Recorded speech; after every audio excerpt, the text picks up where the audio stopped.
Are you wondering how to diagnose a bad CV axle in your Subaru? We show you how in 4 easy steps. Step 1. Listen for clicking noises when turning.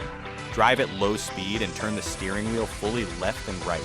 A clicking or popping noise suggests a worn-out CV joint. Step 2. Check for vibration while driving. If you feel a vibration that worsens with acceleration, the CV axle could be worn out or imbalanced. Step 3. Inspect the CV boots. Look underneath your car at the rubber boots covering the CV joint. If you see cracks, tears, or grease leaks, the axle may fail soon. Step 4. Perform a manual CV axle test. With the car safely lifted, grab the axle shaft and try to move it up and down. Excessive play or looseness indicates joint wear or failure.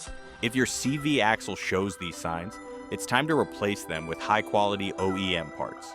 Click on the link below for more information.